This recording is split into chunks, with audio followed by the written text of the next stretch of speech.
Eu gostaria que você também aplaudisse ao Senhor pela vida dos servos de Deus, pastor Marco Feliciano.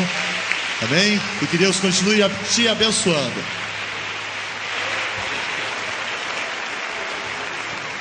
Aleluia. Toda honra, toda glória seja dada ao Senhor dos Exércitos. Vamos nos colocar de pé. Cumprimento os irmãos com a paz do Senhor.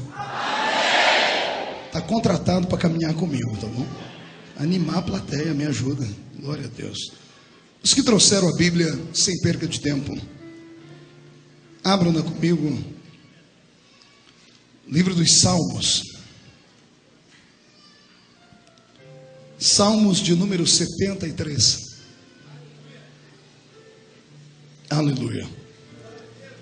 É uma alegria para mim poder retornar aqui ao púlpito da Igreja Batista Filadélfia e rever amigos e rever os anjos dessa igreja, Pastor Walter filho, a nossa matriarca que está cada vez mais bonita, mamãe.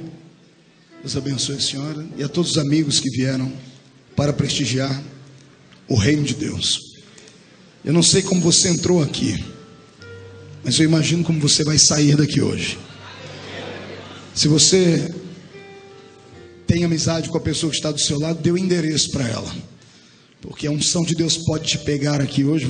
É perigoso errar o rumo de casa. Então digo para o irmão, se você me encontrar por aí meio assim, me pegue e me leve para casa, porque hoje ou o céu desce aqui, ou nós vamos fazer uma visita até o céu nessa noite. Posso ouvir um grito de glória a Deus aí, bem forte, bem alto? Maravilha, estou feliz em ver aqui toda a equipe da Missão em Vida, esse pessoal bonito que está aí filmando. A diretoria da Missão em Vida está aqui no púlpito comigo, muito feliz. Está escrito assim no Salmo de número 73: com efeito, Deus é bom para com Israel, para com os limpos de coração. Quanto a mim, porém, quase se resvalaram os meus pés, pouco faltou para que se desviassem os meus passos, pois eu invejava os arrogantes ao ver a prosperidade dos ímpios, porque não há apertos nem na sua morte. O seu corpo é sadio, não partilham das canseiras dos mortais, nem são afligidos como os outros homens. Daí a soberba que os cinge como um colar, e a violência que os envolve como um manto. Os olhos saltam-lhes da gordura, e do coração brotejam-lhes as fantasias. Motejam e falam maliciosamente, da opressão falam com altivez. Contra os céus desandam a sua boca, e a sua língua percorre a terra. Por isso seu povo se volta para eles, e os tem por fonte de que bebe a largos sorvos. E diz: como sabe Deus? Acaso há conhecimento no Altíssimo? Eis que são estes os ímpios, e sempre tranquilos aumentam em suas riquezas. Com efeito, inutilmente conservei puro meu coração, e lavei as minhas mãos na inocência, pois de contínuo sou afligido, e a cada manhã sou castigado. Se eu pensar em falar tais palavras, já aí teria traído a geração dos teus filhos. Em só refletir para compreender isto, eu achei muito pesada a tarefa para mim, até que eu entrei no santuário de Deus, e atinei com o fim deles. Tu certamente os põe em lugares escorregadios, e os fazes cair na destruição. Amém. Feche a Bíblia, coloque no banco, na cadeira. Pegue na mão da pessoa que está do seu lado, da pessoa mais bonita que estiver do seu lado. Se não tiver ninguém bonito o suficiente, corra aqui e pegue na minha mão. Isso, atravesse o corredor, a faixa de Gaza, o que te separa do irmão, aperte a mão dele com carinho até ele falar aleluia. Pentecostal que não faz barulho está com defeito de fabricação, né? Feche os olhos e vamos orar. Pai, eu te amo, te exalto. Tenho certeza de que esta reunião foi marcada no céu antes de ser marcada na terra. Foi o Senhor quem marcou este gabinete celestial com a sua igreja. E a sua palavra, Senhor, fará uma cura no coração da sua noiva nessa noite. Eu não sei como os seus filhos entraram dentro deste santuário, mas eu tenho certeza que ao saírem daqui sairão melhores, sairão motivados, curados, abençoados. Sairão daqui para conquistarem os troféus da vida. E os seus filhos serão tão tocados pela sua palavra daqui a alguns momentos, Pai, que haverá uma chuva de quebrantamento sobre nós hoje. Pai, antes que eu comece a ministrar a sua palavra, eu lhe faço os 2 pedidos de sempre. O primeiro é que o Senhor cerque esta igreja, e num raio de 5 quilômetros, onde houver um demônio alojado, eu dou a esses demônios segundos para desaparecerem daqui, porque se não sumirem, serão queimados pelo poder da sua glória que virá. O segundo pedido a Deus é um pedido de atrevimento. Se ainda tenho crédito no céu contigo como pregoeiro da sua palavra, abre a porta do céu sobre esta igreja e manda do céu para a terra uma comitiva de anjos, anjos de fogo, que eles desçam trazendo brasas de fogo nas mãos, que comecem a esparramar estas brasas aqui entre nós, e onde houver um crente batizado com o Espírito Santo, renova ele agora, meu Senhor.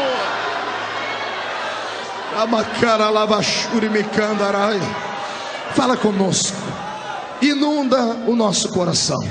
Tu não precisas do homem para nada, tu és onipotente.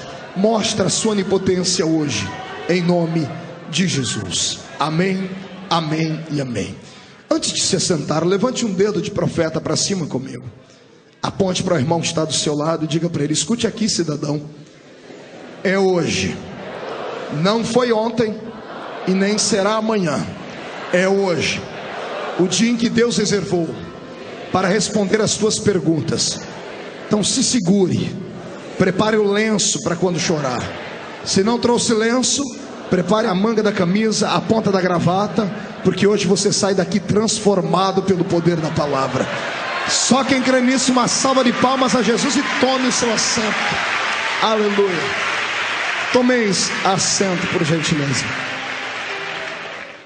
Eu pedi ao Senhor uma palavra para esta noite, e essa noite é diferente de algumas noites que eu costumo pregar. Tem dias que a Bíblia está muito grande e a gente não consegue encontrar nada dentro dela. E hoje várias mensagens brigaram dentro da minha mente para que eu pudesse entregá-las, mas uma só desceu ao coração, e é a mensagem que eu vou pregar para você hoje. Talvez pelo dia de hoje, toda vez que o céu está nublado e a chuva cai, o dia fica meio triste. Não sei se você já percebeu isso. Todas as vezes que cai uma chuva muito forte, o céu fica acinzentado e a gente fica melancólico por natureza. Acredito que por causa disso o Senhor me trouxe à memória este texto, e este texto fará um grande milagre na sua história. Eu quero pregar hoje debaixo do tema socorro no santuário, e depois do socorro, o milagre que vai encontrar a sua vida. Aqueles que me acompanham há algum tempo sabem que eu não sou um pregador do evangelho comum. Eu sou um contador de histórias. O Senhor me deu esse talento. É um talento bonito, é um talento diferente. Acredito que eu herdei isso, pastor Walter, de Jesus. Jesus era um grande contador de história. As suas parábolas envolviam o coração do povo e até as crianças paravam para ouvi-lo. E hoje eu quero aqui, mais uma vez, narrar uma história bela para você. O Salmo 73 é um destes salmos que, quando passamos os olhos por ele, o nosso coração treme. Dá um certo calafrio, um desconforto. Por quê, pastor? Porque geralmente procuramos no livro de Salmos palavras doces. Procuramos salmos como o Salmo 23, como o Salmo 91, como o Salmo 126, o Salmo 51. São salmos que usamos em momentos de dificuldade, proclamando assim a poderosa unção de Deus sobre a nossa vida. O livro de Salmos é um livro de alimento para a nossa alma. São cânticos, são músicas, sonetos e sonatas que o Senhor Deus deu aos seus poetas, e eles versejaram e escreveram para nós. Mas o Salmo 73, ele é atípico, é diferente dos outros, porque eu não tenho aqui neste salmo muita alegria. Pelo contrário, tem muita tristeza nele. Tem um homem desabafando com Deus. Eu não sei se ele pensava em escrever este salmo para a posteridade. Eu acredito que ele estava passando por um momento de muita dificuldade, e ele resolveu, ao invés apenas de orar, colocar a sua oração por escrito, para depois meditar naquilo que ele havia escrito. E o homem que escreveu este salmo não foi um salmista comum.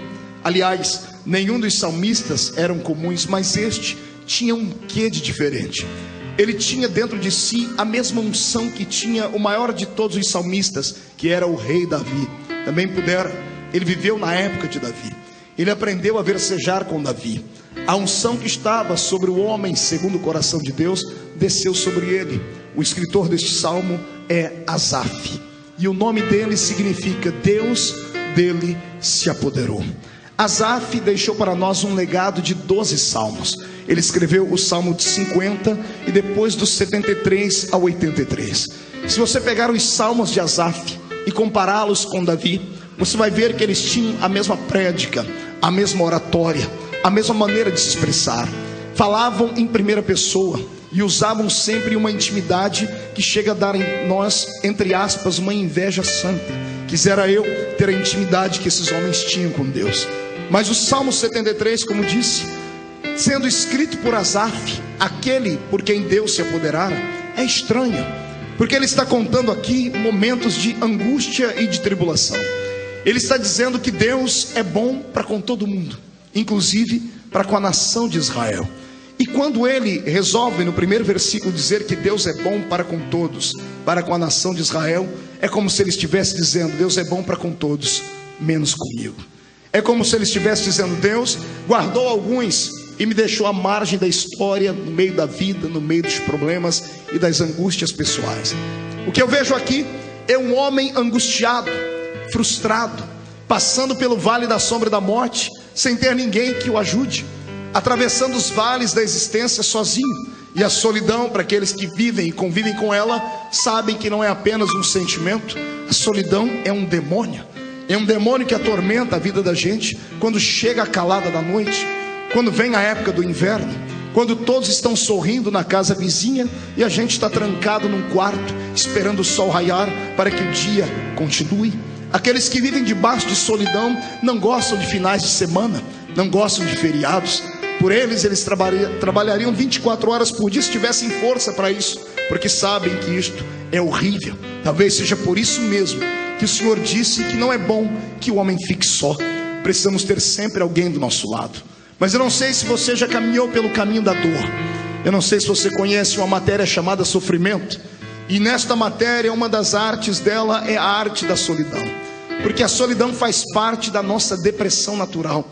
Todas as vezes que nos entristecemos, que nos frustramos, que sentimos o apunhalar de um amigo nas nossas costas, todas as vezes que o teto desaba sobre a nossa cabeça e o chão abre debaixo dos nossos pés, nós queremos nos esconder.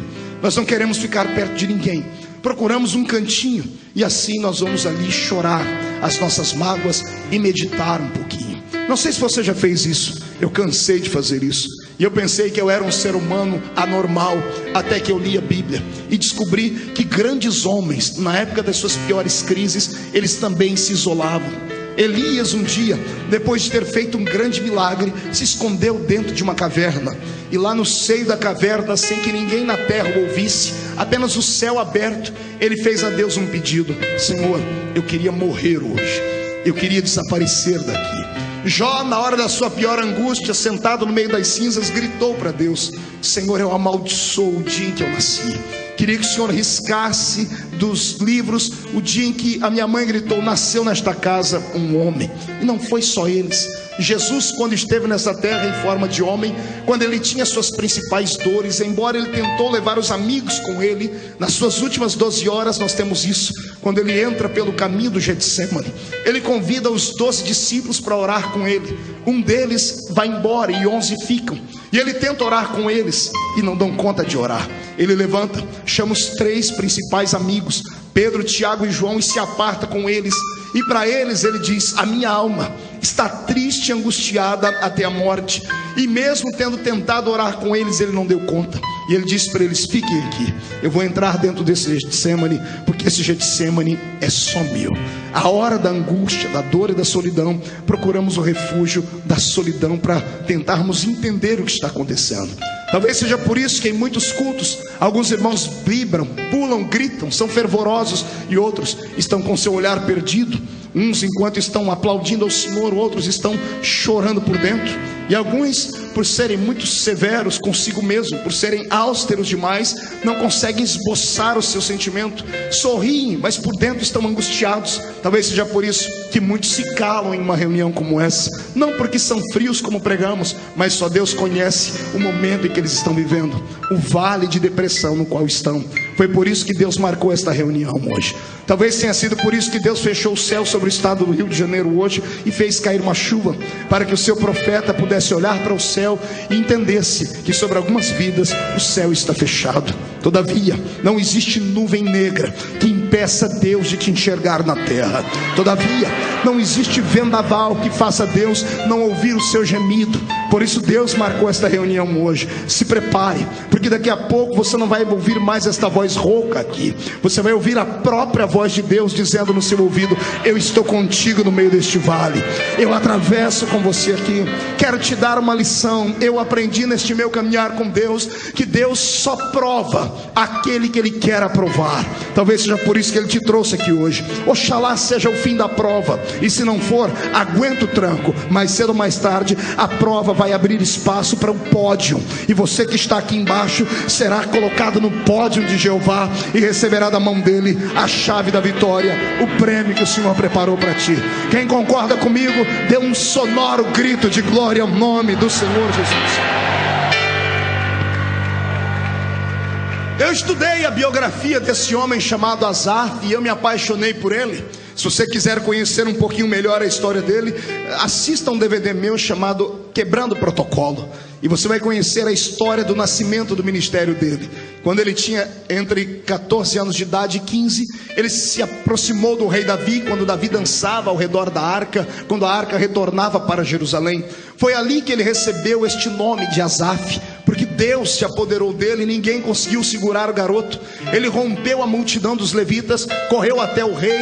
Os soldados deveriam ter matado ele, porque ninguém se aproximava do rei sem passar pela sua escolta, mas o garoto passou ileso. E quando ele tocou na mão de Davi e dançou ao redor da arca, a unção que estava sobre Davi repousou sobre ele. Às vezes vale a pena fazer loucura, principalmente quando você vê que ainda existe alguém que é diferente na terra. Se você vê Jesus atravessar a multidão, não olhe para a doença que está sobre você, não olhe sobre as pessoas que dizem que você tem que ficar isolado e trancado num quarto. Se esconda a sua enfermidade, rompa a multidão, e nem que seja para você tocar nas orlas do vestido dele. Toque, e ainda que ele não te veja, ele pode não te ver, mas ele vai virar para trás e vai perguntar: alguém aqui me tocou? E quem foi que me tocou? Porque saiu virtude de mim. Rompa hoje a barreira do medo e toque no manto sagrado do Senhor, que está aqui hoje em forma da sua palavra. Você concorda comigo? Então dê mais um grito de glória a Deus, porque eu estou me aperfeiçoando com a palavra. Pois bem, como é que um homem de quem Deus se apoderou, como é que um homem que escreve 12 salmos, como é que um homem que tinha uma profissão, que eu não posso chamar de profissão, tenho que chamar de vocação, mas ele vivia desta vocação, podia estar passando um momento tão triste como esse aqui, pastor Joelson? Não dá para entender. Porque primeiro, ele era levita. Diga comigo, levita. Não, murcha a barriga, estufa o peito, diga levita. Quantas vezes nós estamos na igreja e olhamos para os levitas que vão cantar e vemos que os levitas têm um lugar de destaque. Você viu? As irmãs vieram cantar e não cantaram embaixo, vieram cantar aqui em cima. Levita tem lugar de destaque. Olha esse levita aqui, ele é feio, mas está ali, no lugar de destaque, está tocando o seu teclado. É um levita. Todo mundo quer ser levita, todo mundo quer ter um lugar de destaque, todo mundo quer ter uma experiência profunda com o seu Deus na área levítica. E descobrindo a Bíblia, eu descobri que levita não é só aquele que canta. Levita é aquele que consagrou a sua vida ao Senhor. Então eu estou pregando nessa noite para uma geração de levitas. Levitas que são desafinados como eu, é verdade. E quando abre a boca para cantar, os vizinhos tapam o ouvido. Mas ainda bem que nós temos o Espírito Santo, e é Ele quem intercede por nós com gemidos inexprimíveis. Ele afina a nossa voz, e quando chega diante do Senhor, Deus olha para a gente e pensa que a gente é um rouxinol. Por isso que o Senhor escuta a sua voz de taquara rachada e ainda derrama sobre você um bálsamo de alegria. É por isso que eu te convido hoje a ser um levita do Senhor. Alguns são levitas porque cantam, mas se você estudar a unção dos levitas, você vai descobrir que o levita, ele tinha no mínimo 4 funções. Ele podia ser o sacerdote, o sumo sacerdote, o escriba, ou aquele que tangia os instrumentos. O levita se destacava em várias áreas. Levita, na verdade, eram aqueles que nasceram da tribo de Levi. E foram os levitas que, pelo que eu estudei na Bíblia Sagrada, conquistaram o coração de Deus de uma maneira diferente. Quando o faraó disse que todos os meninos hebreus deveriam morrer, as 11 tribos de Israel mais fortes simplesmente se isolaram. Ninguém casava e nem dava-se em casamento mais. Mas a minha Bíblia diz no livro de Êxodo, no capítulo 2, que veio um homem da tribo de Levi e desposou uma moça da tribo de Levi. Casaram-se e não tiveram só um filho, porque o faraó falou que se tivesse um filho homem, ele iria morrer. Eles tiveram 2 filhos homem e uma filha mulher. Eu estou falando de Joquebede e Anrão, pais de Moisés, Arão e Miriam. Quando o faraó não queria que nascesse um menino, nasceu quase que um super menino, porque o garoto que nasceu tinha tanta intimidade com Deus, que até conselhos para Deus ele dava. Deus olhou para a terra um dia e disse: Moisés, eu vou matar todo mundo que está embaixo. E Moisés entrou na frente e disse: se eu fosse o Senhor, eu não faria isso. Porque o que vão dizer as nações? Que o Senhor é um Deus impaciente, que o Senhor orou, criou Israel e não deu conta de segurar e quer matar. Deus coçou a cabeça, olhou e disse: você tem razão. Então fale para o povo que ninguém morre, manda eles marcharem, porque a vitória está com eles. Foi a tribo de Levi quem teve coragem, porque levita é corajoso por natureza. É por isso que quando eu prego só para levitas. É claro que no nosso meio nós temos alguns rubenitas, nós temos gente de toda a tribo aqui. A tribo de Israel era composta de 12 tribos. Eu descobri a 13ª. A 13ª tribo é a tribulação. O que tem de crente que pertence a essa tribo, dê uma olhadinha para a cara do seu irmão e vê se ele é dessa tribo aí. Pastor, como é que eu detecto ele? Se ele tiver com o nariz comprido, me olhando torto e desdenhando, é um crente da tribulação. Agora, se for um crente da tribo de Levi, ele já não vê a hora de eu dar umas rajadas de graça aqui, para ele entrar no reteté de Jesus desse ambiente aqui. Quem é da tribo de Levi, dá um grito de vitória! Oh, glória! Como eu disse, a tribo de Levi é uma tribo de corajosos. É tribo de quem? Não ouvi direito. Tribo do quê? Desculpe, eu estou com um problema no meu ouvido. Tribo do quê? Quem é da tribo de Levi aqui? Levante a mão de coragem para cima, chacoalhe ela. Chacoalhe a mão, coloque no ombro de quem está do seu lado. Tem que ter coragem. Ainda que a pessoa esteja com a cara de delegado de justiça, coloque a mão no ombro dele e agarre o ombro dele. Chacoalhe ele até ele ficar irritado agora. Diga para ele: tem que ser da tribo de Levita. Se for da tribo dos levitas, você é corajoso. E quem é corajoso traz a glória de Deus para a terra. Quem concorda comigo, adore ao Senhor.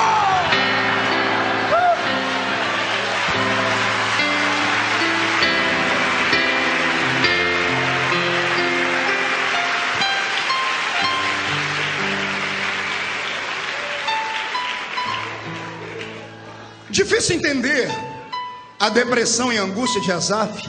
Ela era a história dos levitas, porque ele era um levita. Olha o que eu li na Bíblia, Números 18 e 20, não precisa ler, eu leio para você. Disse também o Senhor a Arão: na sua terra herança nenhuma terás, e no meio deles nenhuma porção terás, porque eu, Arão, eu Senhor, eu sou a tua porção e a tua herança no meio dos filhos de Israel. Você entendeu aqui?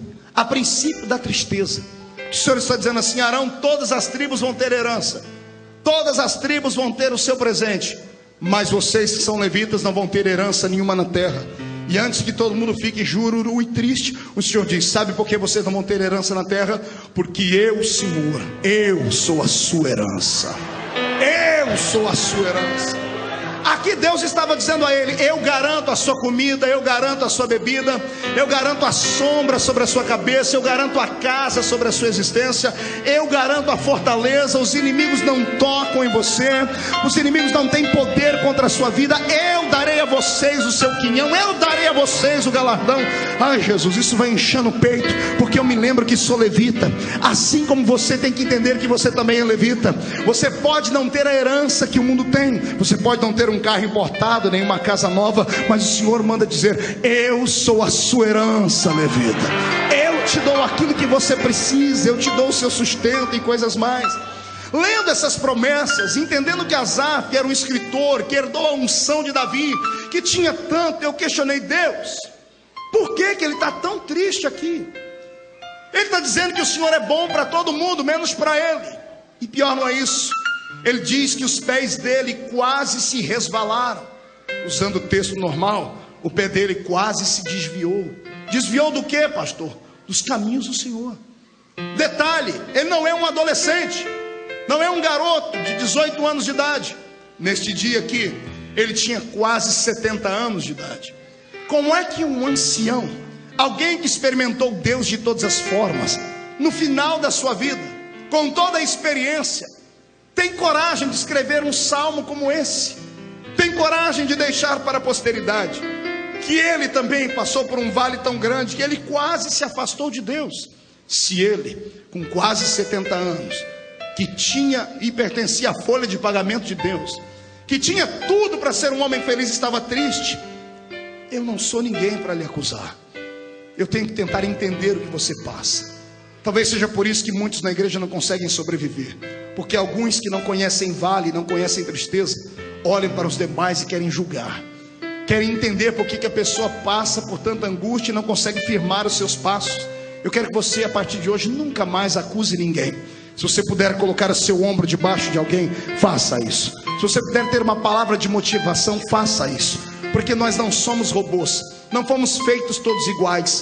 Cada um de nós tem a sua identidade própria. Cada um de nós tem a sua identidade e a sua individualidade. Cada um de nós é uma caixinha de surpresa diante de Deus. Não somos iguais em nada. Podemos ser aparentes na aparência. Ou melhor, a nossa aparência pode ser até semelhante à do outro, mas por dentro somos completamente diferentes. Então eu acho e acredito que seja por isso que Deus é um ser tão misericordioso, porque Ele nos entende. E quando Ele olha aqui nesta noite, Ele sabe muito bem por que você está assim. E hoje Ele vai te explicar como sair dessa situação. Porque Deus não te leva para um vale e te abandona lá. Deus é um general passivo e amoroso. É diferente desse exército que nós temos na terra. Porque o nosso exército chamado igreja na terra, quando vê alguém doente, caído e cambaleando, nós queremos abandonar a pessoa no meio do caminho, ou dar um tiro de misericórdia e matar a pessoa. É isso que fazemos. Mas Deus não. Ele é um general que quando vê um dos seus soldados feridos, ele volta e coloca no ombro esse soldado ferido e carrega ele para uma estalagem para ser curado. Eu quero profetizar sobre a sua vida agora e dizer no nome de Jesus, que ainda que um sacerdote te abandonou no meio do caminho, levita, ainda que um outro levita te abandonou no meio do caminho, há um samaritano sentado em um grande cavalo, e o trote dos pés deste cavalo já estão se aproximando de você, e ele manda dizer que na rua você não fica. Ele coloca você em cima do cavalo e vai curar as suas feridas, e vai te levar para uma estalagem, e vai pagar para alguém curar a sua história, e você que estava indo para o deserto, vai voltar para a terra da misericórdia. Quem concorda comigo, dê mais um grito de adoração ao nome do Senhor Jesus. Foi depois de tantas perguntas como essas que eu aqui lancei, que eu entendi porque é que esse homem estava passando por esse momento de dificuldade. E eu entendi que Deus não chama super-homens para sua casa. Deus não chama mulheres maravilha para sua casa. Deus não tem super-heróis humanos. Deus tem seres humanos que são feitos da mesma matéria. Eu sou feito da mesma matéria que você. Fui fabricado com o mesmo barro, o mesmo pó. Eu não tenho uma estrela na testa, não sou melhor e nem maior do que ninguém. Às vezes as pessoas, quando olham para um pregador, para um cantor, pensam que ele é um super-homem. Só Deus sabe das minhas agruras e as minhas angústias, porque eu também passo por vales. A diferença talvez entre eu e você é essa: quando eu passo, eu sei aonde vou e sei a quem recorrer. Eu entro no meu quarto, tranco a porta atrás de mim, dobro o meu joelho e fico à sombra da cruz, esperando que o vento passe. Quando o vento passa, aí você se levanta de novo e dá a volta por cima. A diferença entre eu e você é essa: você passa pelo vale e quer ficar de pé, e o vento vai te arrastar para fora. Quando o vento vier, dobre o seu joelho, faça como o bambu, se incline, porque depois que o vento passar, você estará de pé de novo, em nome de Jesus Cristo. Mas foi agora que eu entendi tudo. Asaf estava passando por um problema pessoal. Ele tinha uma crise dentro do seu próprio coração. Ele estava vivendo um momento de angústia. E como foi que eu descobri isso? Nas entrelinhas, nas deixas da sua história. Ele está dizendo que o ímpio, de quem ele passou a ter inveja, não tem aperto nem na morte. Pergunte para o seu irmão o que significa isso. Não ter aperto nem na morte. O que significa isso? Você não passar nem por angústias e dores na hora da morte. Asaf está se comparando ao ímpio que não teme a Deus, que não serve a Deus. E ele está dizendo: o ímpio tem uma vida melhor do que a minha. E às vezes nós fazemos esse julgamento também. Não é assim que fazemos? É assim que acontece conosco. Às vezes nós olhamos para uma pessoa, olhamos para outra, nosso vizinho, gente que trabalha conosco, e falamos: poxa, aquele ímpio ganha o mesmo salário que eu. E o que ele ganha? Ele tem uma vida melhor do que a minha, ele consegue um carro melhor do que o meu, ele faz festa todo final de semana. Eu trabalho na mesma empresa, ganho o mesmo que ele ganha e mal consigo manter a minha família. Às vezes nós olhamos para a pessoa que está do nosso lado e sabemos que ele é um bicheiro, é um drogado, é um drogalito, e falamos: poxa, eu estou na igreja e a vida dele parece ser melhor e maior do que a nossa. Às vezes somos colocados neste vale, e é Deus testando a nossa fé, para vermos se nós entendemos o verdadeiro segredo da riqueza. Eu estava hoje numa lanchonete conversando com uma irmã e dizia a ela o segredo da riqueza, porque ela comentava conosco e dizia: olha, fazem 14 anos que o meu marido foi embora, eu criei a minha filha sozinha, eu trabalho quase 19 horas por dia, mas sou uma pessoa tão plena, tão feliz, que eu amo Jesus acima de qualquer coisa e de nada tenho falta. E ela disse que as pessoas não entendem isso. Aí eu expliquei a ela, eu disse: amada, é porque a senhora conheceu o segredo da riqueza. A maior riqueza não é aquela que o dinheiro pode comprar. A maior riqueza chama-se paz. A paz que excede todo o entendimento.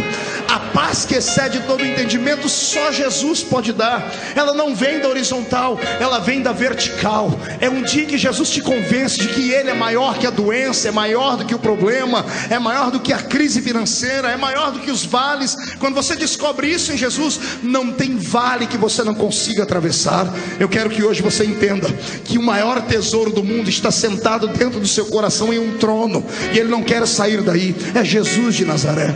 Se nós passássemos a buscar mais a palavra, entenderíamos os milagres. A Bíblia diz assim a princípio: buscai primeiro o reino de... Não entendi, o reino de... E as demais coisas serão acrescentadas. O nosso problema é exatamente esse. Usamos esse versículo contrário. Buscamos primeiro as demais coisas e depois o reino de Deus. Queremos primeiro o segredo com o dinheiro, o segredo com o profissionalismo, e depois o reino de Deus. Inverta essa situação. Quebre esta soma matemática errada na sua vida e passe a buscar o reino de Deus. Encha a botija. Entre dentro deste culto e não fique aqui apenas assistindo a reunião. Toque o coração de Deus com o seu olhar, toque o coração de Deus com a sua voz, faça alguma coisa para que Deus te enxerga aqui no meio dessa multidão, para que Ele te enxergue, e então Ele dará a você algo que você ainda não recebeu, e aí você vai desfrutar aquilo que essa irmã sente, aquilo que outros crentes que você conhece sentem. Tem gente que não dá para entender, a gente olha para ele, só tem chinela havaiana para vestir, a roupa é rasgada, é rota, mora numa tapera velha e tem só 2 dentes na boca, o zagueiro e o atacante, mas entra dentro da igreja numa felicidade, numa alegria. Eles não sabem falar a língua portuguesa direito. Você vai chamar eles e dizer: vamos ler aqui na parábola de Jesus, no livro de Êxodo, ou no livro do profeta Albuquerque, que eu conheço muita gente analfabeta assim, mas há uma alegria tão grande dentro deles, que eles têm fé para saltar muralhas. Sabe o que é isso? A maior riqueza do mundo está dentro do coração deles, é Jesus de Nazaré. Para eles tanto faz como fez. Se eles estão desempregados, eles estão dizendo: Deus está me provando para eu ir para a oração. Se estão empregados, o Senhor me deu emprego para eu dizimar na sua casa. Se estão doentes, estão dizendo: Deus quer fazer um milagre e quer que o nome dele seja glorificado, porque Ele é Jeová Rafá. Se estão com saúde, eles dizem: eu não fico doente, porque Jesus levou sobre si todas as minhas enfermidades. Se eles têm tudo, eles dizem: nada me separa do amor de Cristo. E se estão em falta, dizem: nem a profundidade me separará do amor de Cristo. É por isso que a maior riqueza chama-se Jesus. Eu queria que você fizesse um teste agora. Olhe nos olhos do seu irmão, convida ele e veja se você consegue enxergar um brilho de Cristo dentro dos olhos dele. A gente consegue perceber quem é feliz só de olhar nos olhos dele. Os olhos brilham, os olhos cintilam. A pessoa é romântica, ela é poética, ela não vê dificuldades onde só existe dificuldades, ela sempre sempre pensa que há uma forma de escapar. É o grande problema entre o otimista e o pessimista. Os dois olham para o mesmo copo. O copo está pela metade de água e o otimista está dizendo: olha, este copo está quase cheio. Vem o pessimista e diz: não, ele está quase vazio. É uma questão de ótica. Eu quero que você, a partir de hoje, pare de falar para os outros o tamanho do seu problema. Está na hora de você falar para os seus problemas o tamanho do seu Deus, da autoridade que Ele te deu. Está na hora de você desfrutar deste grande milagre. E quem concorda comigo, faz um barulho tão grande para os vizinhos todos entenderem que mesmo com chuva, nós adoramos ao Senhor.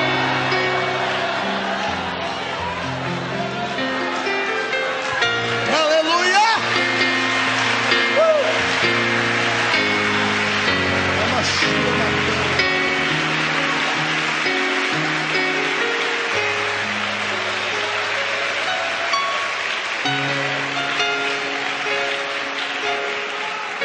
A fortaleza de um homem, o reino de um homem é a sua casa, é a sua família.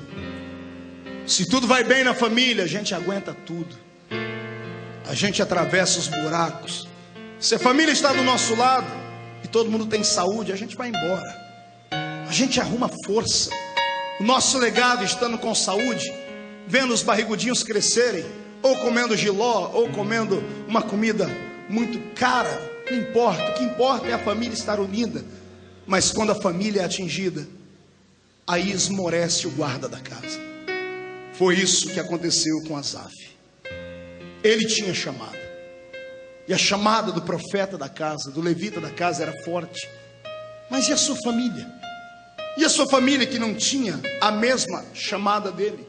Embora fizesse parte da história do seu ministério, a família não tinha a mesma responsabilidade do que ele, de ir ao templo, de consagrar ou de fazer isso ou aquilo. Era apenas a extensão da vida dele. E a história diz que Asaf, no dia da inauguração do templo de Salomão, com 60 e poucos anos de idade, quase 70, quando terminou aquele culto, do lado de fora do templo, todas as pessoas cumprimentando o rei Salomão, cumprimentando a gama de homens importantes que ali estavam, as pessoas pegando na mão do maestro da grande música da inauguração do templo, dizendo: olha, nós nunca vimos nada igual. Você regia o santuário, você regia os músicos, e a glória de Deus inundou a casa, ao ponto dos sacerdotes não conseguirem ficar em pé. Que música foi essa? Que salmo foi esse? E eu imagino as pessoas dando os parabéns, dizendo: olha, parabéns Asaf, nós nunca vimos alguém com uma unção tão grande, com uma unção tão forte. Foi aqui começou tudo a acontecer para que ele entrasse em depressão. Foi Jesus quem nos ensinou isso. O problema é que nós não aprendemos. Todas as vezes que Jesus tinha uma grande vitória, todas as vezes que ele vinha de uma grande empreitada evangelística, todas as vezes que um grande milagre acontecia, ele não ia comemorar em churrasco, ele não ia para festas, ele se isolava para orar, porque era natural que a depressão viesse na sequência. Não sei se você já parou para pensar nisso. Elias acabou de matar 850 profetas, 450 de Baal e 400 de Azera. Ele estava com o sangue dos profetas na mão. Ele orou, e uma oração de 57 palavras, 1 minuto e poucos segundos de oração, e Deus derramou fogo sobre o altar e operou o maior milagre de todos até esse momento. E sabe o que acontece com ele? 20 minutos depois, ele está correndo e vai embora, e se esconde no meio do deserto, e vai para dentro de uma caverna e pede a morte. Por quê, pastor? Porque sempre que temos uma grande vitória, parece que o diabo nos atinge. E o diabo atinge a gente com flechas. Parece que ele olha para a gente e diz assim: você venceu agora, você ganhou uma parte da batalha, mas a guerra ainda está por vir. Parece que o diabo trama contra nós. E sempre que há uma grande vitória, se prepare em oração, haverá sempre uma grande retaliação vindo atrás. E Asaf não estava talvez preparado para isso. E quando ele fechou o templo de Salomão na inauguração, ele foi andando pelo meio da cidade, porque o templo ficava no centro da cidade, e todo mundo sabe que no centro das grandes cidades só moram os grandes ricos, os fazendeiros, os latifundiários. E quando ele foi passando pelas casas dos homens ricos, ele viu festa. Ele viu os homens saírem nos seus carros, puxados por cavalos árabes. Viu os príncipes, as princesas. Viu o próprio rei Salomão sair com a sua comitiva. De longe ele viu os fogos do palácio do rei. A inauguração foi perfeita. As pessoas estão comemorando a sua grande festa. E Asaf vai embora para sua casa andando a pé, sem ninguém, Por quê, pastor? Porque ele era um levita. Levita não tinha riqueza, levita não tinha carro, levita não tinha roupa bonita. A roupa que ele usou na inauguração do templo foi a roupa que o pai dele usou, que o avô dele usou, que possivelmente o tataravô dele usou, porque era uma roupa de festa, era uma só para cada levita. E enquanto ele caminhava pelo centro da cidade, ia em rumo à casa dos levitas que ficava à parte da cidade, ele foi passando pela casa dos ricos e viu as festas, e viu os filhos dos ricos caminhando, e viu as pessoas se alegrando, e ele está sozinho. E quando ele caminha para sua casa, mesmo tendo 3 filhos, que segundo a Bíblia Sagrada, ou melhor, 4 filhos, 3 filhos e uma filha, Zacur, José, Netanias e Azarela, eram os 4 filhos dele. A tradição dos hebreus diz que um deles era doente, e eram tão doentes que não podiam se locomover. No maior feito do pai, eles não estavam todos juntos. Mesmo sendo citados na Bíblia Sagrada como filhos do grande músico, não estavam todos ali. No maior momento da sua vida, no momento da consagração do seu ministério, ele está sozinho. E ele não tem um cavalo para levar os seus filhos naquele tempo. E quando ele chega no arraial dos levitas, ele olha para sua casa. E a casa dele era uma casa, embora fosse uma casa digna de se morar, era uma casa velha. Mas quando ele andou pelo meio das praças de Jerusalém, ele viu as casas dos ricos. Ele viu a casa dos grandes homens, dos latifundiários, dos fazendeiros. E ele viu suas casas bonitas, gigantescas, bem aparelhadas, cheias de festa. Quando ele chega no reduto dos levitas, ele lembra que a casa que ele está morando é antiga, porque o pai morou ali, o avô morou ali, o bisavô morou ali. E ele começa a sentir a necessidade de ter coisas, ou dar coisas para os seus filhos, que ele nunca teve. E quando ele abre a porta da sua casa e entra dentro do seu casebre, a comida que ele iria comer naquele dia não era o cardápio que ele pediu à sua esposa para fazer, porque o levita só comia aquilo que as pessoas davam para ele comer. Todos os dias era uma surpresa. Alguém batia a casa do levita e dizia: olha, Deus mandou eu te trazer isso aqui para você comer. E ele começou a se sentir não como um herdeiro de Deus, mas como um pedinte de esmola. Às vezes, quando somos obreiros de Deus, somos levados a pensar isso também. Temos uma vocação divina, ouvimos a voz do profeta, e as pessoas dizem: você tem vocação, você vai chegar lá. E a gente acredita, e cegamente se joga no reino de Deus. E de repente, você vê que todas as pessoas prosperam, e você que se lançou para viver da fé, começa a ser mutilado, começa a ser execrado. Eu lembro disso na minha vida, quando deixei um grande trabalho para trás e fechei a matrícula na faculdade de Direito.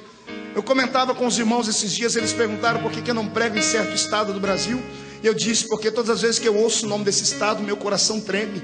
Porque todas as vezes que eu lembro do nome desse estado, eu lembro que foi ali que me fecharam portas, porque eu pregava falando a verdade. E por causa dessas portas fechadas, eu fiquei 2 meses sem nenhuma agenda. E na metade do 2º mês, a minha filhinha me pedia leite, eu não tinha leite para dar a ela. E eu me lembro da minha filha chorando, pedindo: pai, eu quero beber leite, eu não tinha leite para dar a ela. É a angústia, a depressão que bateu no meu peito, a ira, a raiva, a vontade de chutar tudo. E o diabo do meu lado dizendo: se você tivesse estudado, se você tivesse continuado trabalhando naquele trabalho, você teria tudo para sobreviver. Você seria um vencedor, seria um médico, seria um advogado, seria alguém importante, que você tem inteligência. E aí você começa a ver o seu reino desmoronar. E aí o efeito da fé passa, o efeito da chamada, que é metafísica, desaparece. E por um momento você começa a olhar com os olhos dos homens. E sabe qual é o sentimento que vem aqui dentro? Inveja, dor. E você começa a sentir náuseas pela sua chamada. E você começa a dizer: será que eu não errei? Será que eu não troquei os pés pelas mãos?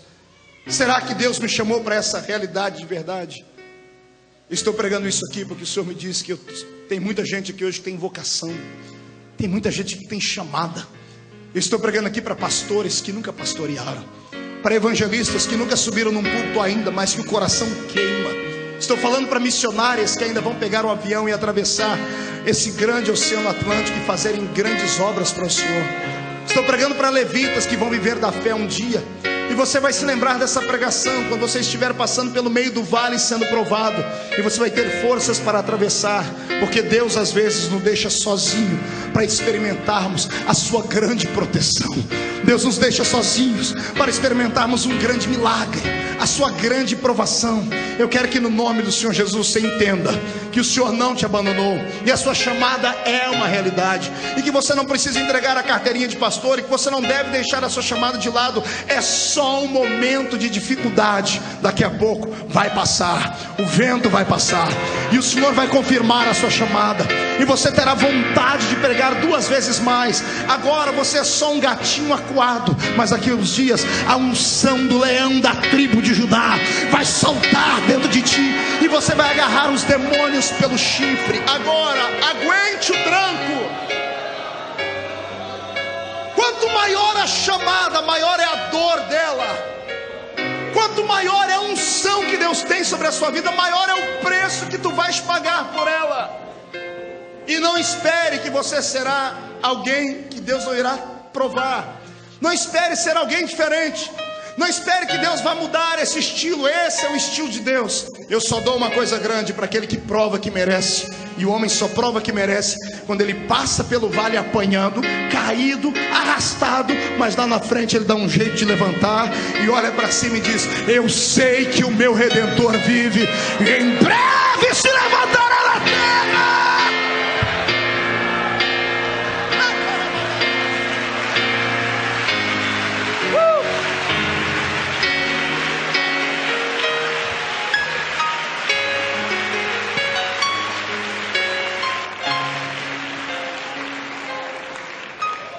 Quer entender a depressão do levita?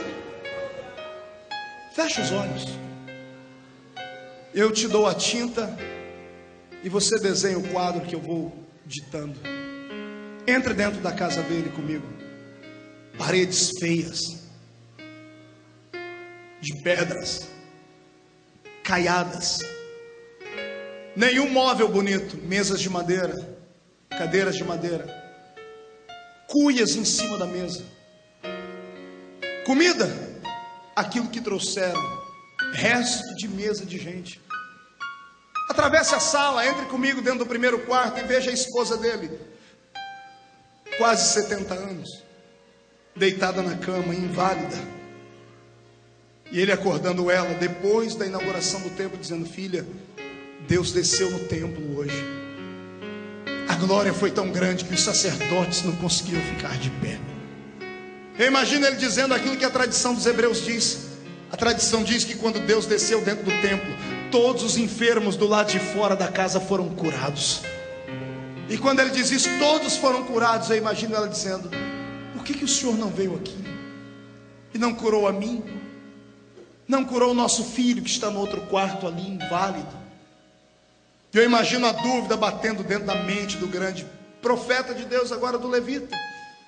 E ele começa a dizer: o ímpio não tem aperto em nenhum momento da sua vida, mas a minha vida é por demais sofrida.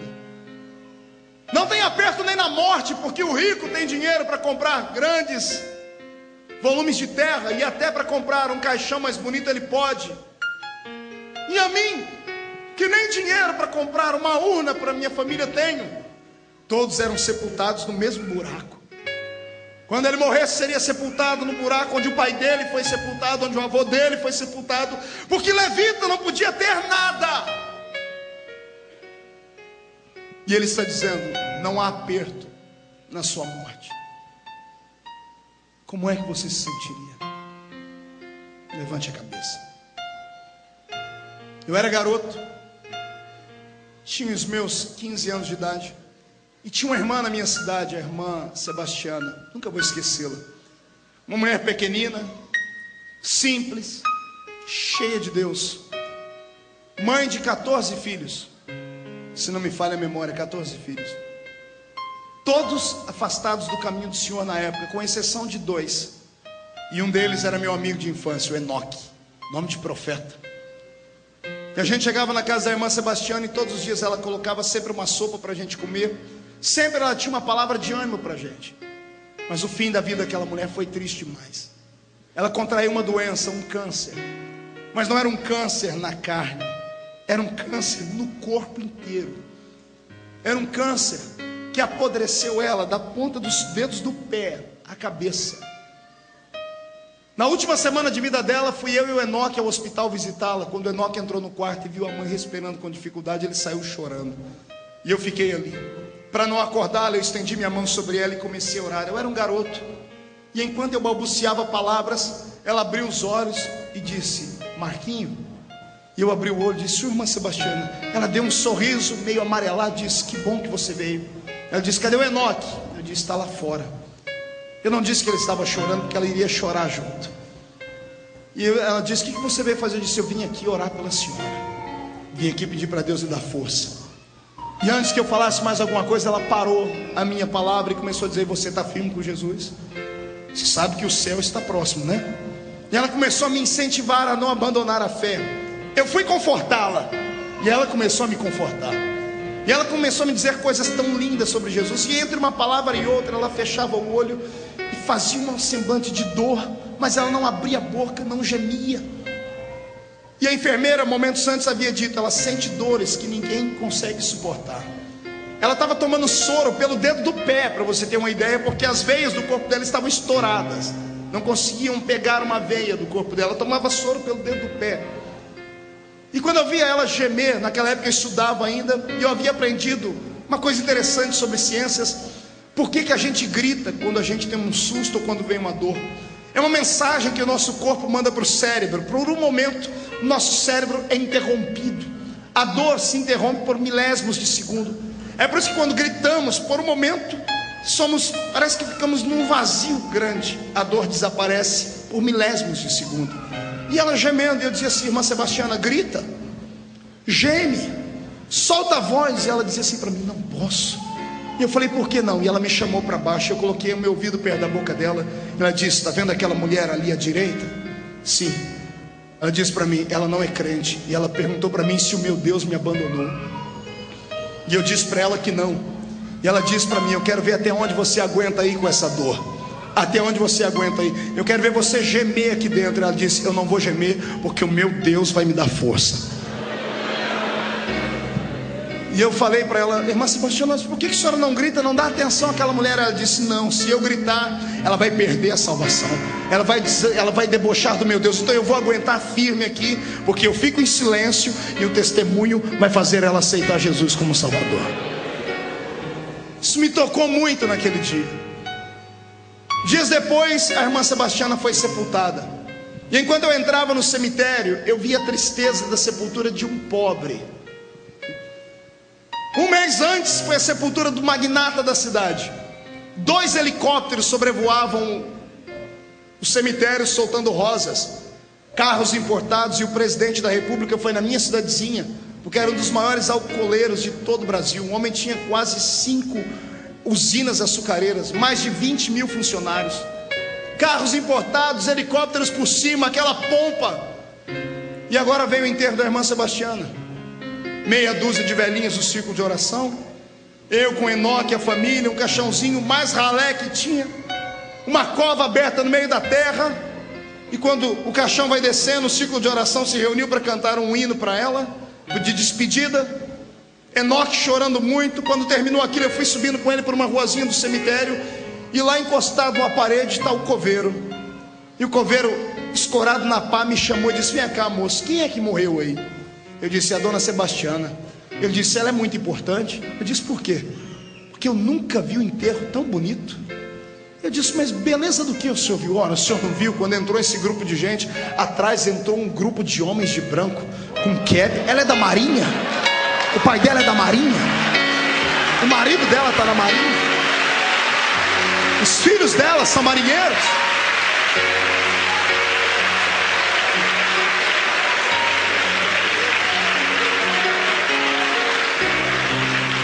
Testemunho do coveiro. O coveiro disse que viu um batalhão de homens entrando fardados, com espadas levantadas. E quando o círculo de oração reuniu ao redor da tumba para cantar, eles reuniram ao redor e cantaram uma música. Ele disse que ele nunca ouviu uma música tão linda. Aí eu saí dali e entendi. Falei: Senhor, o ímpio parece que na morte não tem aperto, mas quem não tem aperto é o crente. Porque na verdade ela não estava mais ali, ela já havia sido escoltada até o céu pelos poderosos anjos. É por por isso que a maior riqueza que podemos ter não está no nosso bolso, está dentro da nossa alma. Eu quero que você hoje não se sinta rejeitado, nem se sinta abandonado por Deus. Pelo contrário, são momentos de luta que todos nós passamos. E vou lhe dizer mais: se você está sofrendo, sempre terá alguém sofrendo mais do que você. Agora reaja. Não deixe o sofrimento tirar Deus da sua frente. Não deixe o sofrimento fazer o milagre desaparecer. Em nome de Jesus, encontre o poder de Deus no meio da dor. Encontre o coração de Deus no meio da angústia. Quem acha que isso é verdade, dê um grito de glória a Deus bem forte aí.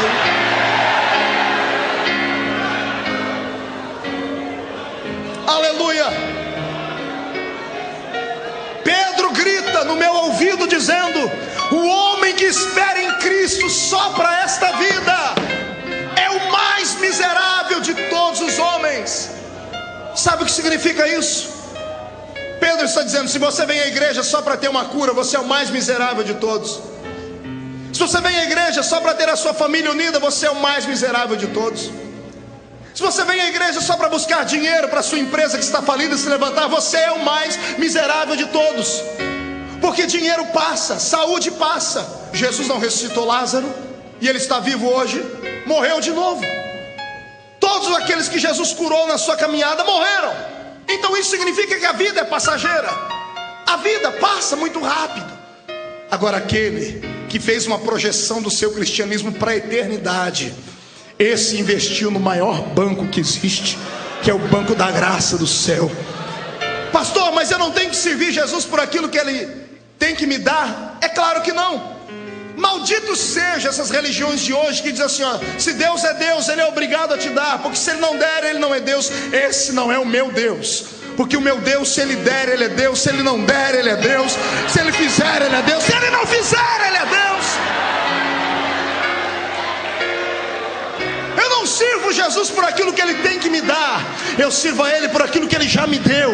Ele me deu um nome escrito no livro da vida do céu. Se uma bala perdida acertar o meu coração agora, o corpo cai em terra, mas a minha alma voa para as moradas celestes. Esta não é a última morada do crente. Esta terra é só de passagem. Quem acredita e tem fé para dizer que isso é verdade, levante as suas mãos para o céu e adore.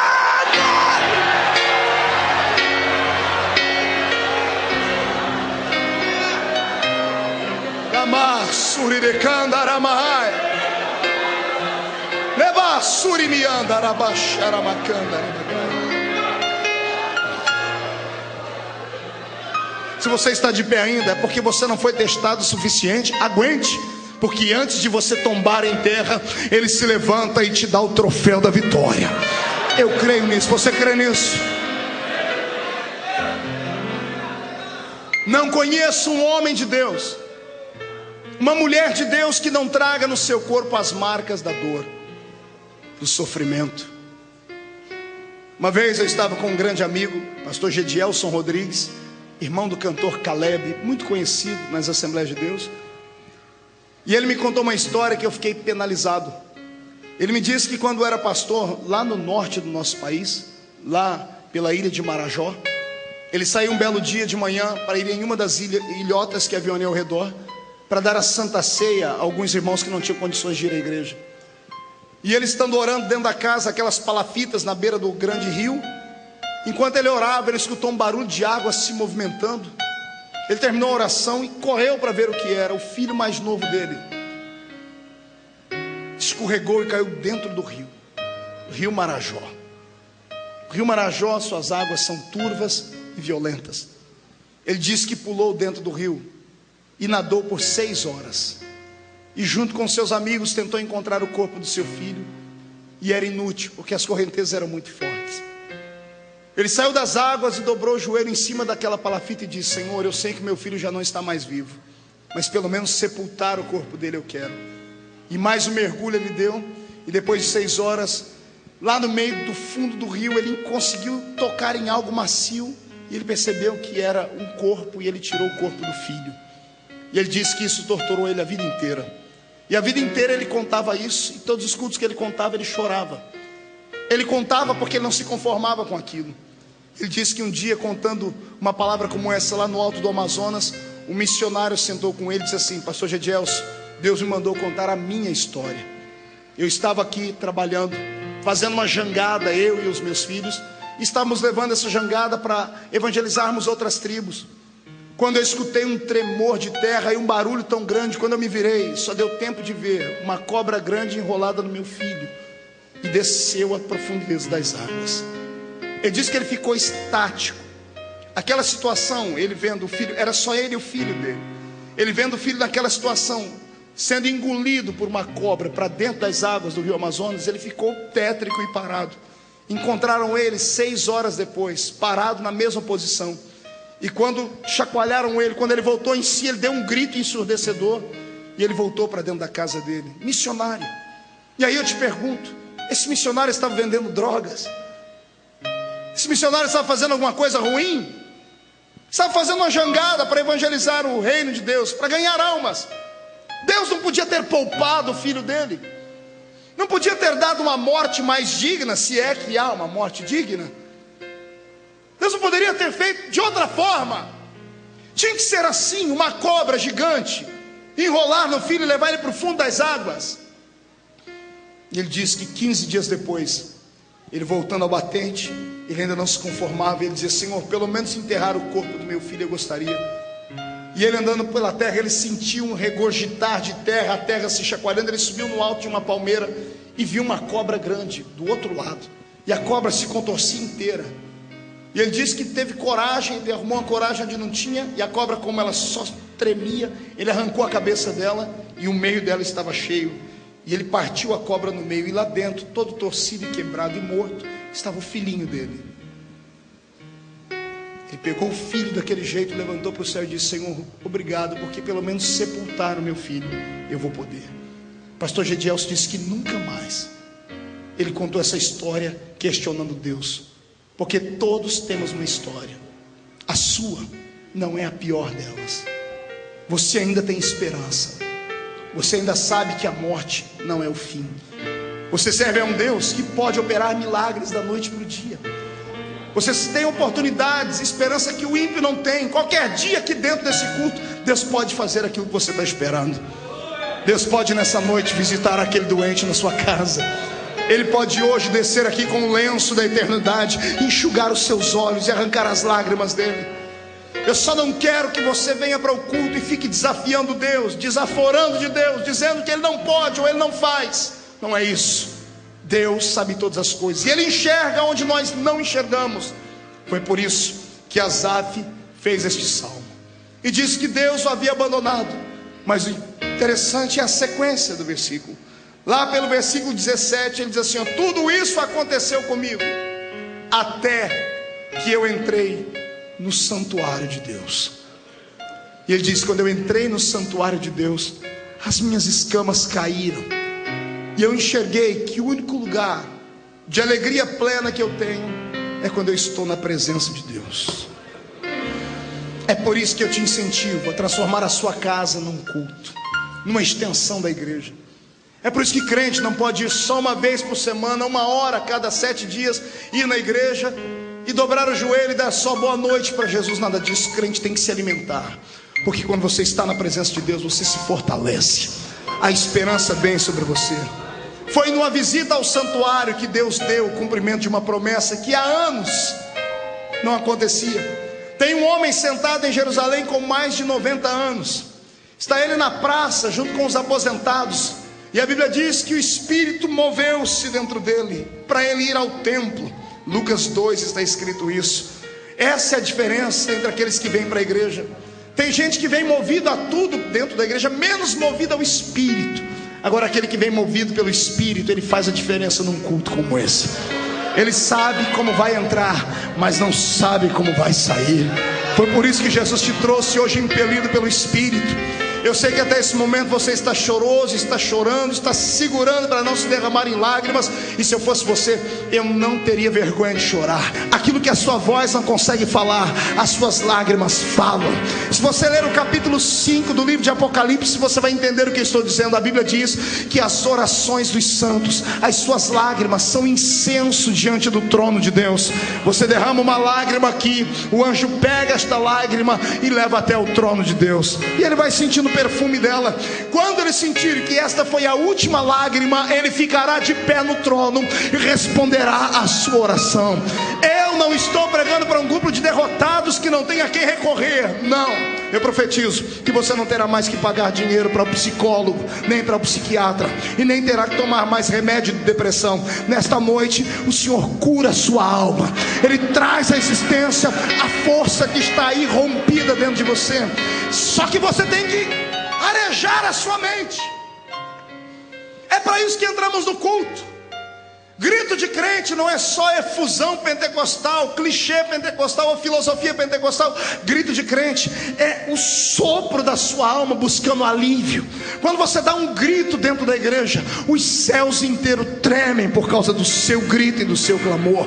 Quando você ora em línguas estranhas, você cochicha dentro do ouvido de Deus e fala coisas que ninguém entende, só Ele entende. Então eu te desafio nesta hora, eu te desafio a parar de olhar para os problemas, a parar de orar para o ímpio, a parar de olhar para aquele que tem, para aquele que pode, para aquele que fez. Eu quero que você fixe seu olhar na cruz, porque você também é merecedor de ajuda. E hoje, nem que o Senhor Deus tenha que mover do céu uma legião de anjos para te socorrer, Ele fará isso, porque você é importante para Ele. Deus não é como o homem mede você por aquilo que você tem no bolso. Se for rico tem oportunidade, se for pobre não, se for bonito é visto, se for feio não. Deus não, Deus mede você pelo tamanho da paixão que está dentro da sua alma nesta hora. Se você é como Asaf e cantou um cântico de tristeza como esse, comece a se alegrar, porque hoje você entrou no santuário de Deus, e aqui no santuário você está ouvindo a palavra, e a palavra vai te socorrer. Eu profetizo que as promessas de Deus que te foram feitas não vão morrer até que elas se cumpram na sua história. Não morre a promessa e não morre aquele que foi prometido. A enfermidade não te arrasta para a sepultura até que Deus não te dê alegria plena. Eu profetizo em nome de Jesus que o choro que está durando uma noite terminará, porque a alegria virá logo ao amanhecer. Eu profetizo em nome de Jesus que esta cara triste, feia, que está agora vestindo o seu rosto, vai dar lugar para alegria, porque você vai começar a sentir agora algo que o homem não pode te dar, que é a paz que excede todo o entendimento. Pastor, como é que eu faço para sentir esta paz? Basta fechar os olhos, colocar a depressão de lado e começar a dizer: eu sei que o meu Redentor vive, e Ele vai se levantar agora. Não me interessa se você está leproso, se você enterrou os seus filhos, se a sua mulher te abandonou, se você perdeu a riqueza. O que me interessa é que mesmo leproso, sentado nas cinzas, você pode ficar de pé, e de pé você pode gritar para o céu: o meu Redentor vive e vai se levantar, vai se levantar, vai se levantar, vai se levantar. Você crê nisso? Então murche a barriga, estufe o peito, olhe para o irmão do seu lado e diga: o meu Redentor vai se levantar. Não faça melhor, diga: o meu Redentor vai se levantar. Se você tem uma fé maior, diga: o seu vai se levantar ainda, diga: o meu já se levantou. Já se levantou. Quem acredita que o seu Redentor se levantou, adore!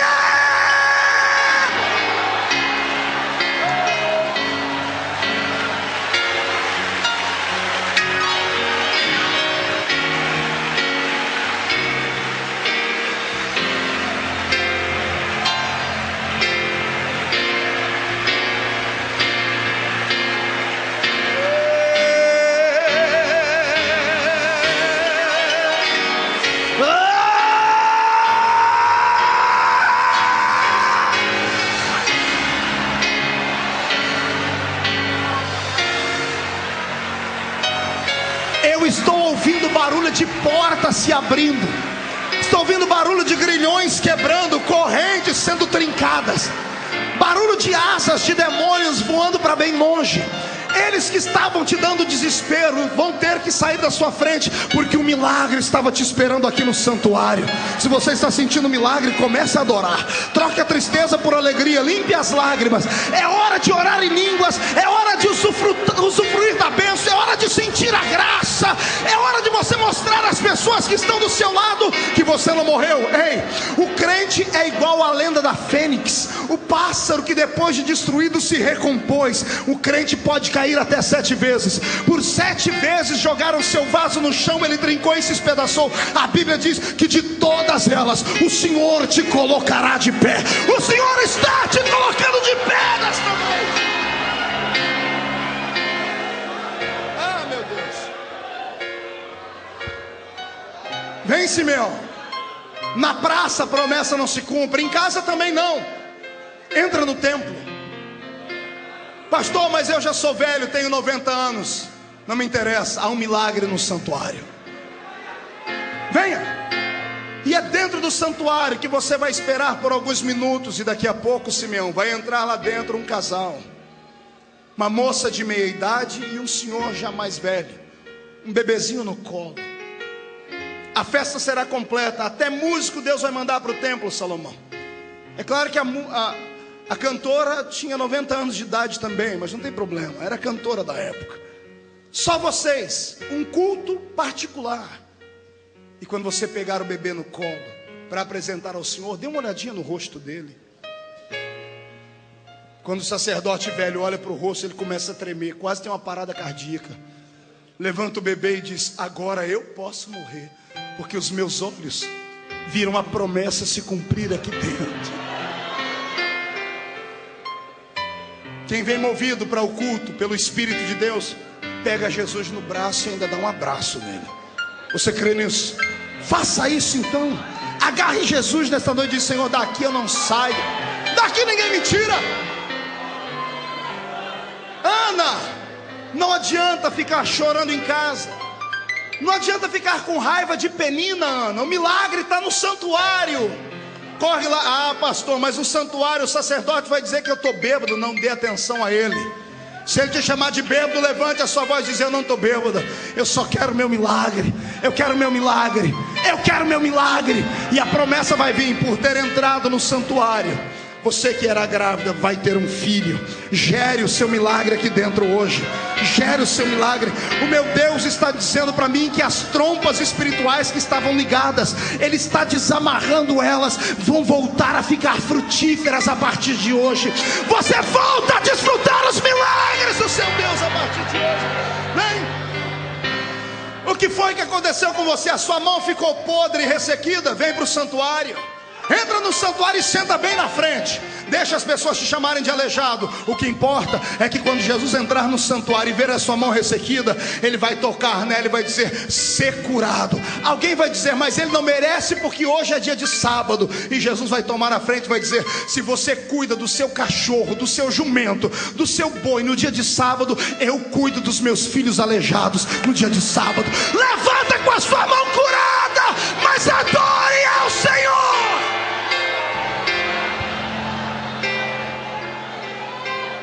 Está encurvada, mulher. Está carregando um peso em cima dos seus ombros. Ah, pastor, é maldição, são demônios, não me interessa. Vem para o santuário. Entra no culto. Deixa as pessoas rirem, ficarem com pena de você. O que importa é que quando Ele te enxergar no santuário, Ele vai dizer ao espírito que te atormenta: sai dela. E você que estava inclinada vai se levantar e adorar ao Senhor, porque há um milagre te esperando aqui dentro deste santuário. Eu profetizo em nome de Jesus, Joabe. É para você, Joabe, esta palavra. Disseram que você merece a morte, disseram que você não pode viver. Então entra no santuário e sobe em cima do altar. Agarre as pontas do altar. Aqui no santuário, quem está no altar não pode ser tocado por homens. A morte vai ter que dar meia volta e arrumar outro para ela brincar, porque aqui no santuário tem um milagre de Deus te esperando. Quantos creem nisso? Quantos acreditam que esta é a noite do milagre? Dê um grito de vitória e diga: é uma noite de milagre. Diga: eu creio, eu creio, eu creio, eu creio.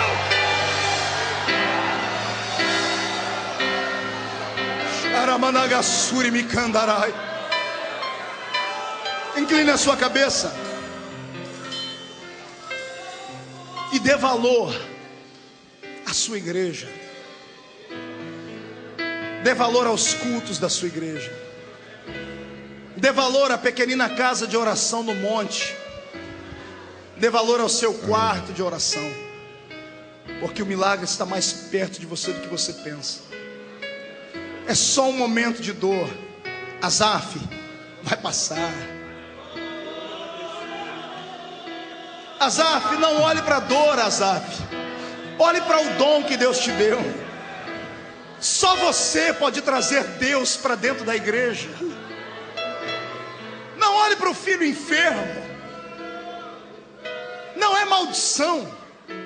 Não fique perguntando quem pecou, eu, meu marido ou meu filho. Pare com isso. Creia que você é alguém especial, e Deus vai te fazer o que fez comigo. Ele pode não responder todas as perguntas, mas Ele pode te ajudar a atravessar os vales. Eu quero te convidar agora a entrar comigo na presença de Deus. Mas eu não quero que você fique só no átrio. Você é levita, sacerdote. Levita atravessa o átrio, vem no lugar santo.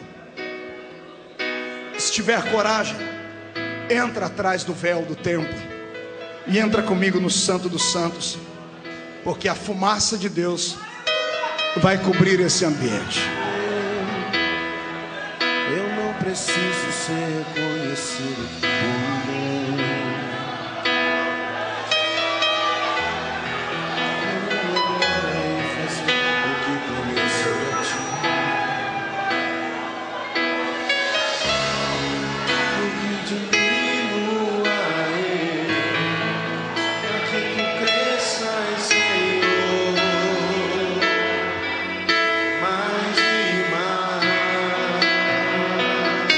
Chore. Vem sentir o amor de Deus. Você é grande, o Senhor é a sua herança. Escondo o rosto para que vejam tua face. Vem, mamãe. Vem. E que diminua eu, para que tu cresças, Senhor.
Deus, eu vou pedir para os seus filhos pegarem nas mãos uns dos outros. Melhor, Pai, eu quero que eles peguem nos braços uns dos outros. Pegue no braço do seu irmão, pegue no braço da sua irmã. Pegue, traga ele perto de você, traga ela. Chega de solidão. Faça isso aí na galeria, faça isso aí no telão aí fora. Faça isso aqui no púlpito, faça isso aí, faça.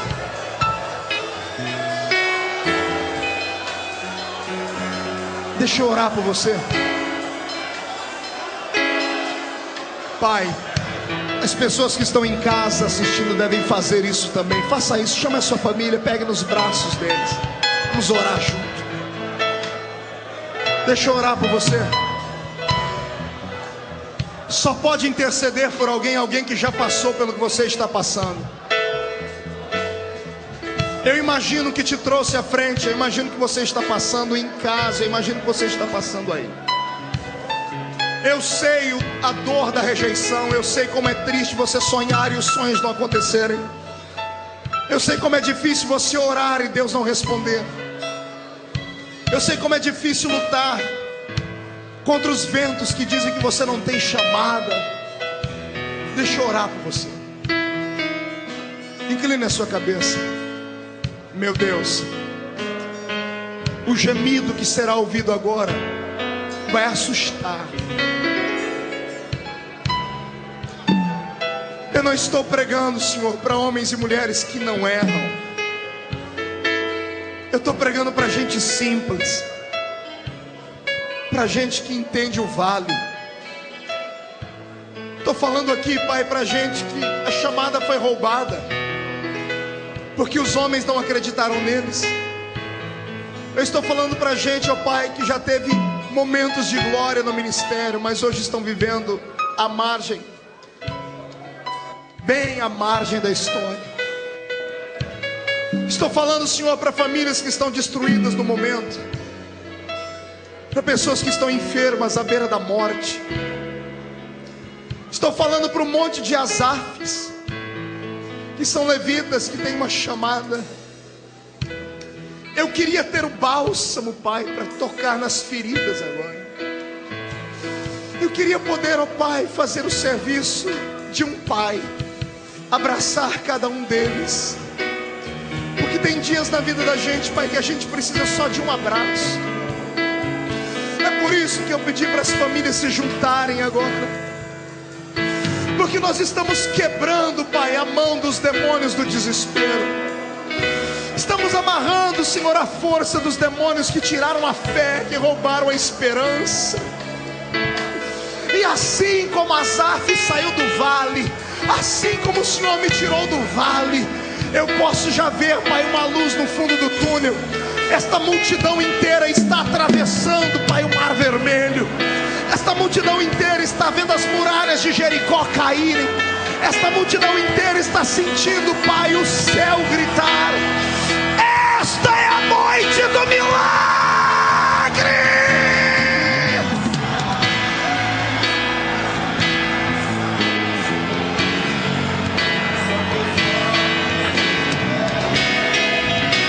Debaixo de tuas asas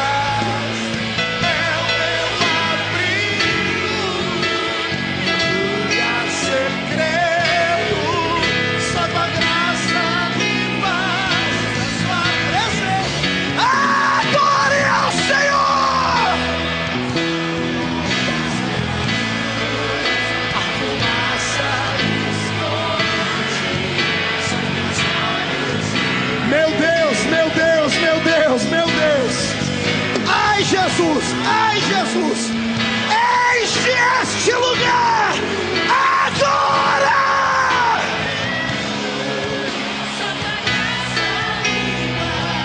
A sua presença é meu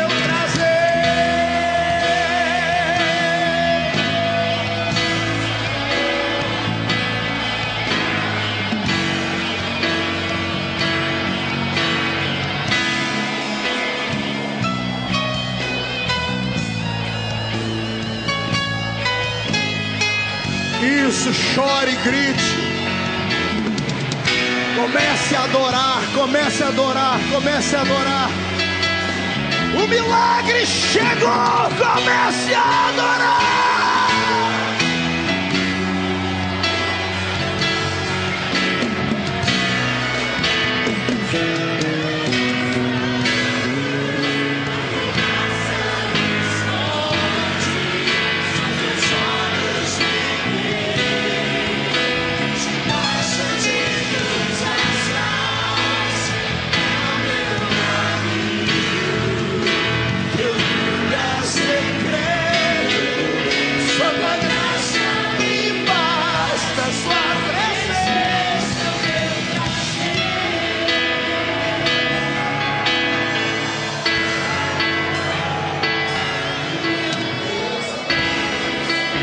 Balabacharabagai,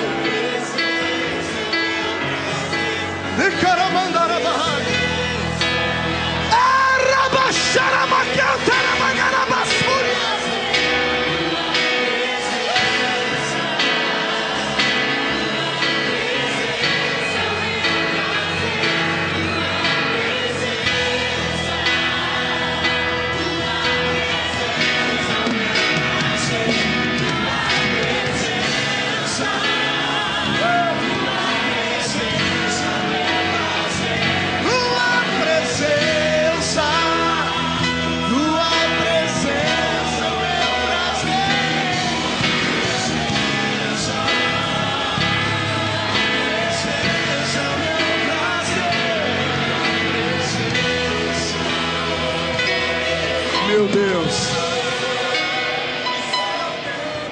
Levante as duas mãos para o céu. As duas. Chacoalhe elas. Chacoalhe elas. Sabe o que significa isso? Liberdade. Dê meia volta, olhe para o seu irmão e chacoalhe a mão em cima dele. Diga para ele: eu profetizo a liberdade sobre a sua família. Diga: há um milagre no santuário. E você está levando ele para casa hoje. Pai, coloque brasas de fogo nessas mãos agora. Onde eles colocarem a mão deles, Pai, coloque a sua mão junto. Abrace o seu irmão e diga para ele: o milagre chegou.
Direita bem alto, vamos terminar. Aleluia. Segure a mão direita lá em cima. Vai, Asaf. Você entrou no santuário. Abra a mão. Diga comigo em nome de Jesus: todos os demônios que destruíram a minha fé, provocaram desespero, solidão, angústia, roubaram os meus sonhos. Eu ordeno, não estou pedindo, estou ordenando para a palma da minha mão agora, já. Feche a sua mão, feche com autoridade, levante para cima. Eu vou contar até 3. No 3 você vai jogar no chão e pisar em cima. Vou contar até 3, você vai jogar no chão e pisar em cima. 1. Há um milagre no santuário. 1,5. A sua família está recebendo milagre hoje por causa de você. 2. Esse ano é o seu ano. 2007, número 7, número da plenitude, número da perfeição. Esse é o seu ano. 2,5. Satanás vai ter que arrumar outra casa para atormentar, porque da sua ele se muda hoje. 2,75, a vitória é sua. 3, jogue no chão, pise em cima. Posso enfrentar o mundo, eu sei quem luta por mim. Seus planos não podem ser frustrados.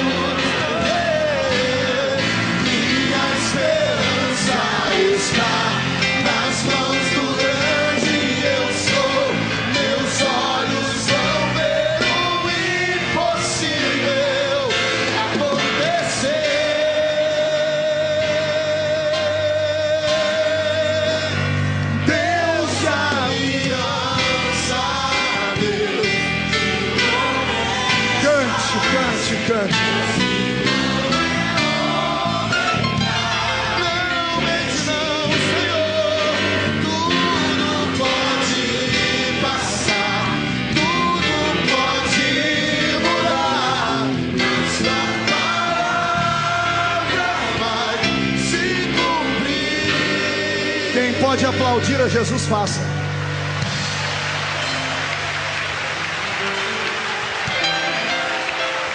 Quem pode aplaudir e gritar, faça. Quem pode aplaudir, gritar e salta!